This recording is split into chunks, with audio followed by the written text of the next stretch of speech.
Good morning again, everybody. It is October 2nd. Welcome to the Greater Victoria Real Estate Show. We're here for our monthly market update. I'm Jane Johnston with the Briar Hill Group, and I'm here with... Andrew Blake with Royal LePage. Take two. And Jen Lowe, mortgage broker with Dominion Lending Modern Mortgage Group. Yeah. How's it going? Better now that we're actually up and running. Yeah. Yeah. How was your week? How was your week? I've been campaigning all week, so my week's been all about campaigning. I'm running for director at the real estate board. And then also lots of meetings because the team, the Vibe Collective, has had some major changes to it. So working on building that team up, and also are you getting another as it agent? contracts, we need to expand it. Yeah. What does that mean? As it contracts, you need to expand it. Tell me more. Well, this gets okay. Sure, I will tell you more. The BCFSA, the BC provincial regulator, of course, requires that a team has more than one person on that team. And as you know, Jane, Briar Hill Group for years was yourself an assistant, but now the team rules require two agents to be on that team. When one agent leaves and leaves you with no other agents on your team, then your team is no longer in existence. So my team is no longer official for now. Oh, gotcha. So actually this Vibe Collective down below, please ignore it. There should be a big cross off on it. It doesn't exist until such time as we get more people on the team and build it up again. And then we apply for the team. Yeah, it's one reason to have three people on the team, actually. I know. I think it's one reason it gets me on a rant about legislation, because there should be some maybe off-ramp time or ability to have like maybe a month or even 2 weeks, because sometimes people leave a team really quickly because things don't work out. In this case, there was some lead up time, but you also you don't want to just bring anybody onto your team, so it's about right fit. Right. Yeah. Well, I'm sorry about that. That does happen, though. It's happened to me a few times, and it's so you know what I put in my contract with people that they have to give me time. Of course. Yeah. To find somebody else. Anyway, thanks for asking. And we're working through that. So lots on the go. Alrighty. Yeah. Yeah, it's been busy. It's definitely been really busy, and I'm enjoying the change with the fall weather. And I always like the cozy season. So. Yeah. The cozy season. Yeah. I went for a walk today. The dog, my neck's really stiff from not working out as consistently. Anyway, beautiful rainbow on the horizon, and I'm about to head off for a week to REMAX convention to learn all about professional development and how people practice real estate across Canada. So that's exciting. You're going to the East Coast. Oh, right on. I'm going to the East Coast. Yeah. Yeah. So away we go. All right. So let's. You're going to be there a little too early for all the fall colors, right? Or is that? I've never seen the East Coast with all the fall colors. I hear about that for Ontario. I'm assuming it's also the case for further east. Yeah, I went to school in New Brunswick. I did my teaching degree there, and I'm think it's quite warm there still. So I don't know, because they're affected by the water coming up from the Caribbean, right? So it's a little bit warmer there in the fall, a little more moderate. That's why they get so much snow. All right, let's do the show, baby. Okay, on we go. All right. So we're going to be talking about our monthly market update, but first we're going to talk about Jen. How are our finances doing?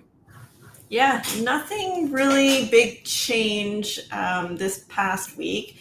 We're definitely seeing some 3-year fixed rates under 4%, which is nice. And the 5-year is kind of hovering just above 4%. I thought I would share a story of a recent refinance that I did for a client, where what can happen when you're doing a mortgage refinance, or what a mortgage refinance is when we are potentially paying off debts, utilizing the equity that you have in your home to pay out debts or Pay off the RV and pay off the boat. yes, the, consolidate cash flow, that kind of thing. What can happen, especially with a long weekend or a stat holiday, at the end of the month, lenders have lots of closings, so mortgages that are set to fund. I recently had one here that was supposed to fund on September 29th. Of course, September 30th is a holiday. So it didn't fund on September 29th. It funded on October 1st. So what that means is then there is 2 more days of interest charged to the client. So where does that money come from? Well, obviously it comes from the client and can create a shortfall if we don't add in a buffer. And having been doing this for a long time, I'm very thankful, especially when we're trying to close around a long weekend or a stat or end of the month. It's always good to add in a little bit of a buffer so that there is no shortfall. I think too, and maybe you can speak to this, because I was just talking to a colleague who was running around a little bit also because yes, there was the Truth and Reconciliation holiday, and that was on the 30th. So that really, a lot of people make their closings for the end of the month and don't always think about every holiday, and they don't always check their calendar. So some realtors, and this realtor, for example, had put in closing dates for that date, and then they had to make all the changes and make it all work. So suddenly there's some scramble because they weren't checking their calendar, and some of these things sneak up on us. Yeah, I mean, September 30th. Oh, sorry, Jane. September 30th is a relatively new stat. I don't want to call it a holiday, but a stat, yes, right? Thanks. That's the word I was looking for. Yeah. It takes a bit, and lawyers are closed on the 30th. So. It speaks to putting all the holidays in your calendar on your phone, so that when you're searching through to write the contract, you look at that and it's right up front. Right. Yeah. It's so also a Google search away, is such and such date a holiday? Yes. What does a buffer mean, that you built in a buffer? I just added in a couple extra $100 just in case. So when we're determining, so this one was a mortgage, call it $700,000. I made it for $701, just so that worst case scenario, best case scenario, the client's going to get a check for, call it $1,000, or that money is there to just cover any interest if it's delayed a few days. Cool. It's an interesting little secret sauce that I've not heard of before. There we go. And it's probably the most stressful thing when you're a realtor is you find out that the funding hasn't come through. It really is very stressful. Or there's a shortfall. Like that's the other thing. Like, you do all this work, you get everything set up to pay out all these debts or whatever it is.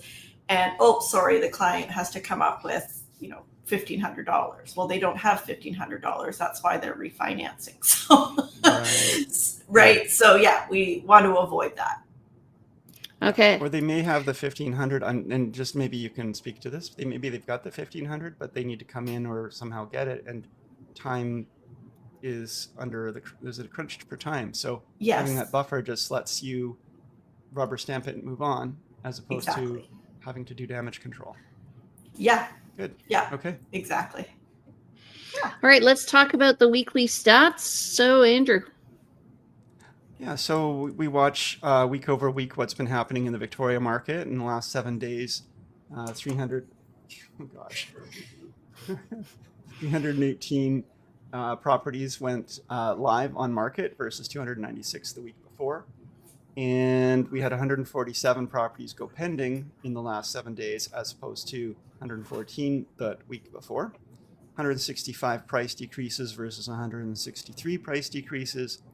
And of course, because this straddled the end of the month, many more expireds than we would normally see, 145 in the last 7 days versus 58 the week before. Okay. Yeah.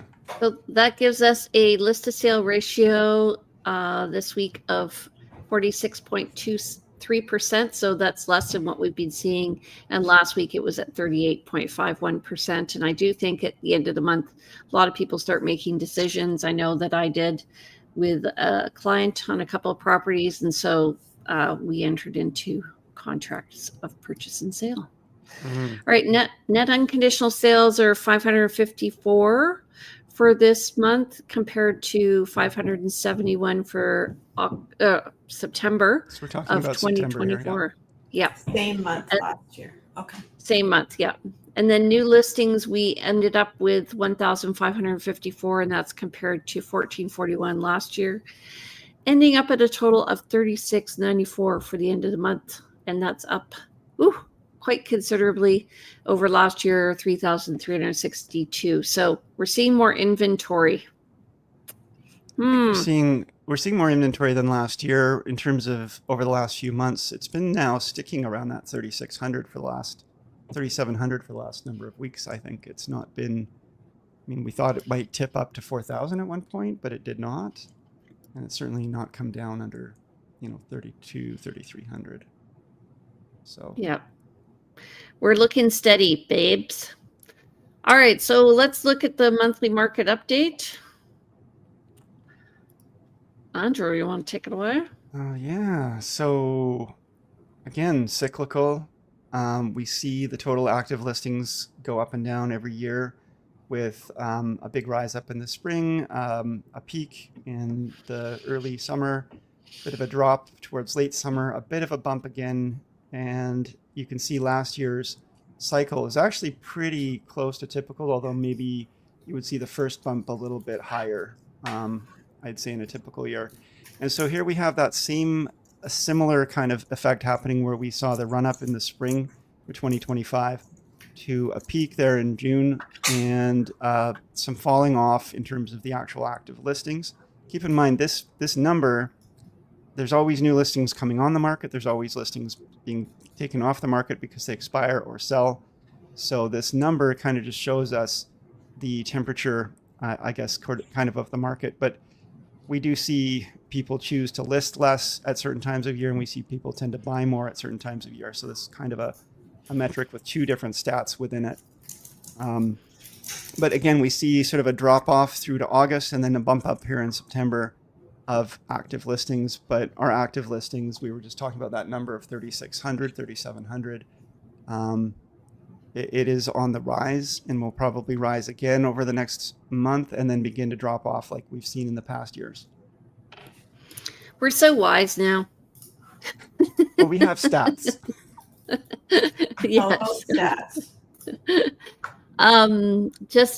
Just knowing the rhythm of real estate. So it's funny, when I was, I was thinking today how I used to look at the value of homes, and specifically I had a rental home, and because we were living at a school, and I remember watching how the value of that home went up and down over the year, for when we were in a very steady market for a number of years there, and just realizing like it has to do with what else is out there, what's comparable, and where do you rank in terms of the rest of the sales. And sellers are concerned with the number, but realtors, when they're this was my epiphany, realtors are concerned about the ranking. Where do you fit compared to the other, what else is on the market, right? Wouldn't you say? Yeah. So I want to using The Chosen as an example, where it's a smaller market, and say there's 3 properties that are currently listed, and all of them are dramatically overpriced. And then you list your property and it's a little bit overpriced. You actually have a much better chance of selling for more than value. Although, buyers tend to be educated and knowledgeable, but if somebody's looking in that particular area and your property is the only choice, and it's still reasonable, quote, overpriced, you're going to be viewed as reasonable.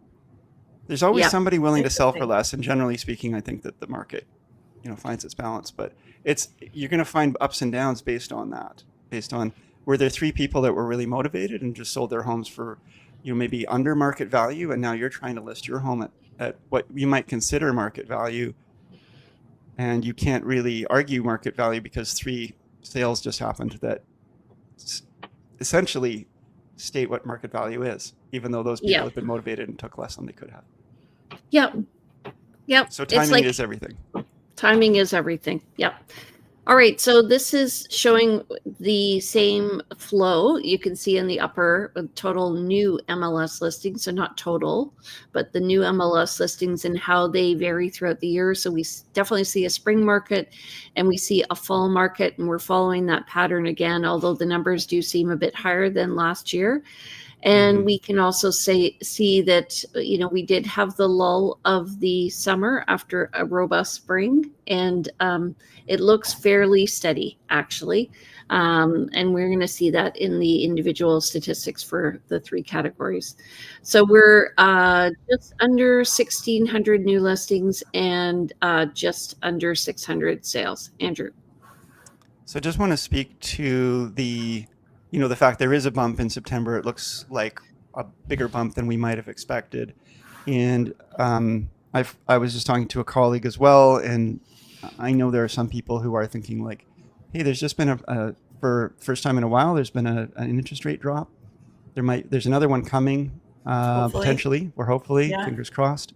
So I think I'm going to wait right now until that interest rate drop, and then I'm going to get my property listed so that I can take advantage of this imagined new buyer interest. So there's that. I think that's maybe a real piece of people. Maybe we're waiting for this first interest rate drop, and then there might be more people waiting for some of the others, and definitely people waiting for spring. Jen? It's a bit frustrating, the wait. Like you're always going to be waiting. Right. You're going to lose out, in my opinion, if you wait. I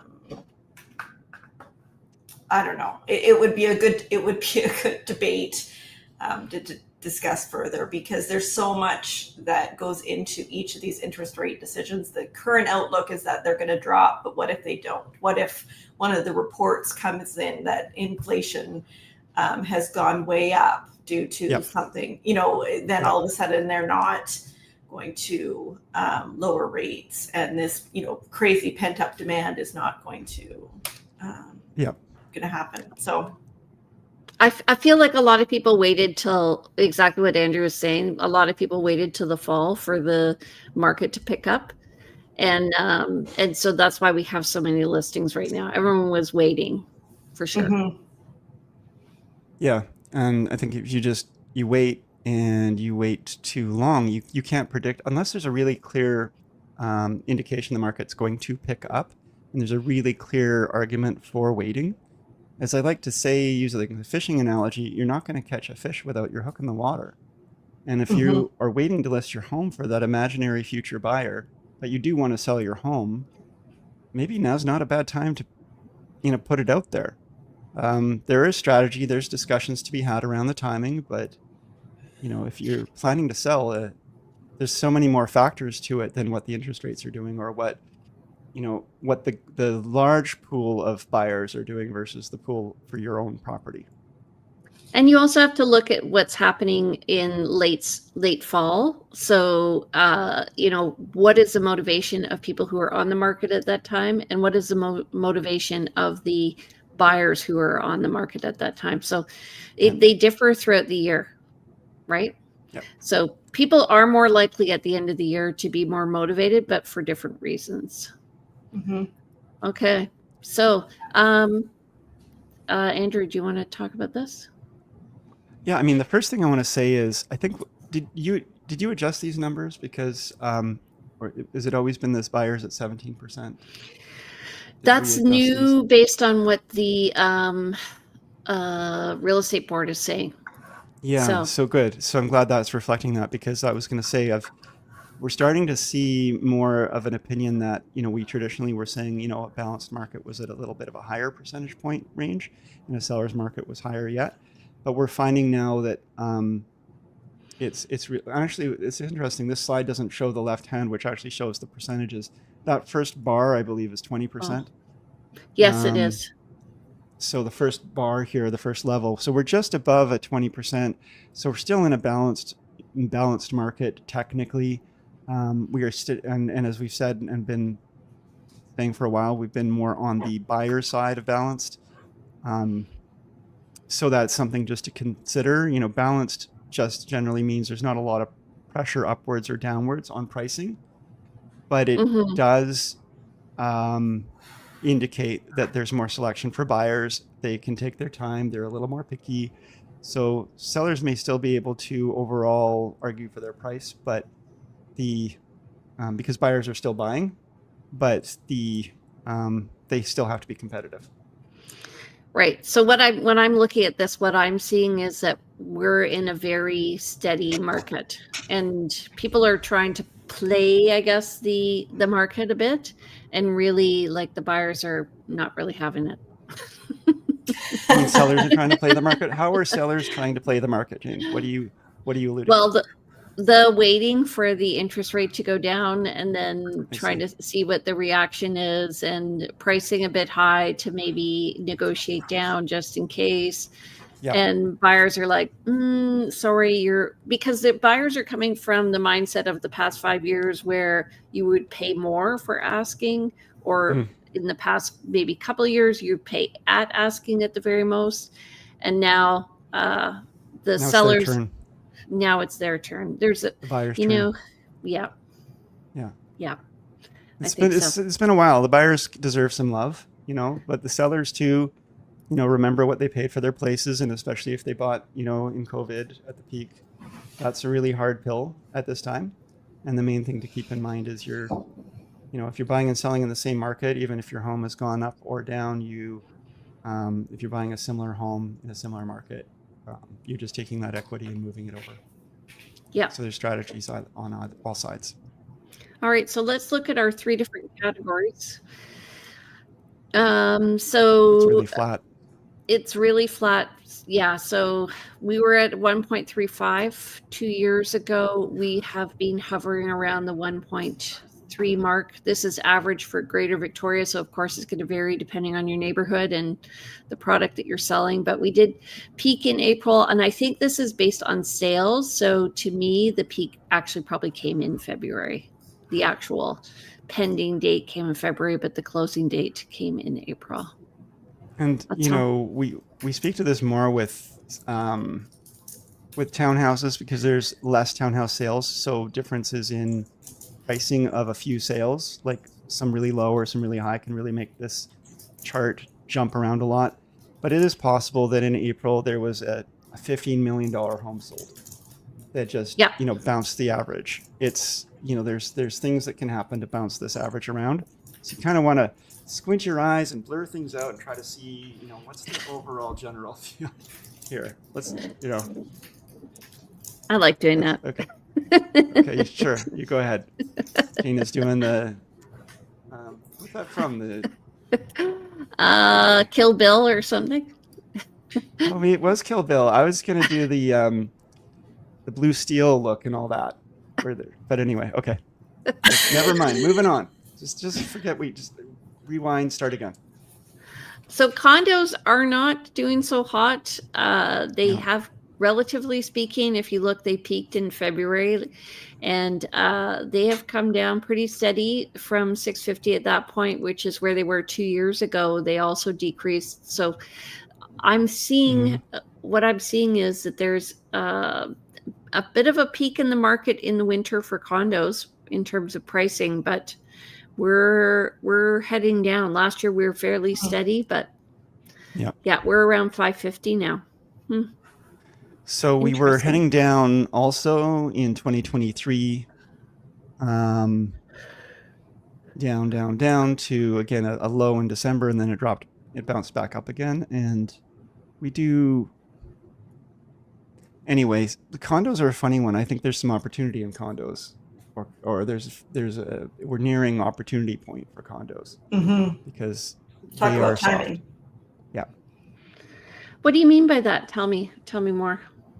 Well, I mean that compared to steady single family home pricing, with interest rates lowering, more inventory out there of condos being built right now, there's a lot of selection. There's opportunities to purchase at a relatively distressed price versus a few years ago. And it feels like that cannot go on forever. People need housing. Condos are a great source of shelter. And I know location is really important. And location is one of the things that's been impacting this is the downtown core is not as attractive as it once was. But things do go in cycles, and just like prices rebound, so does desirability, and so does the vibrancy of the downtown core and all of those things. I think that I just feel like there's some opportunities there for people who are, willing to put some money into investing, and that's going to turn around at some point. For buyers, yes. For buyers, yes. Yes. The other thing is anybody who bought a condo in the past 2 years, you're going to have to wait to get your money back, because right now the price is just not going to be where it was a couple of years ago. Yeah. So just understanding that. Yeah. Okay. So, and then row townhouses, we always talk about this. So 2 years ago, we were at 800,000. We've been hovering between 8 and 850, and we're slightly above that. And as Andrew said, we don't have a ton of inventory in the townhouse market. So that's why the numbers can vary like they did in December of 2023 and January 2024. Just depends on what's sold. And so we're more affected by the ups and downs. Right? Yeah. Okay. Alrighty. So you know what? That's the end of our stats. If you have anybody who might be interested in this, please like this post. Please like it. And don't forget to subscribe, comment, tell Andrew how attractive he is, share a comment about the intelligence of our good friend, Jen Lowe. And of course, don't forget to ask us for any real estate advice if you want some. And how do they reach you guys? Yeah, I am Andrew Plank, Personal Real Estate Corporation, formerly of the Vibe Collective. And you can reach me at 250-360-6106. We are going to be back and better than ever, by the way, folks. And you can email me at info@andrewplank.com, and you can also check out the website, andrewplank.com. All right. Jen? I am Jen Lowe, mortgage broker with Dominion Lending Center Modern Mortgage Group. I can be reached at 250-217-4925. Email jen@jenlowe.ca and website jenlowe.ca. And I'm Jane Johnston. I'm with the Briar Hill Group at Remax Camosun. And you can reach me at 250-744-0775. You can email me at jane@briarhillgroup.com. Visit us on the web at briarhillgroup.com. And you can follow me on Instagram at realtyteacher_Remax_Victoria. And so we're on every Thursday at 9:30, unless we're running a little late or have technical difficulties like we did today. It happens. And so please tune in, Greater Victoria Real Estate Show. Set your watch, set your clock, set a reminder. We're also available for download. You can find us on YouTube or on the various podcast channels. So definitely please check us out. And if you have a particular topic you're interested in, looking to get some feedback on anything, please, reach out again with your suggestions. We are totally happy to have something to dive into and speak to. And if you want to be a guest as well, please reach out, because we love to have guests as well. all righty. Take care, you guys. See you next Good week. to see you guys. Thanks. Nice to see everyone. Thank you. Bye. Bye.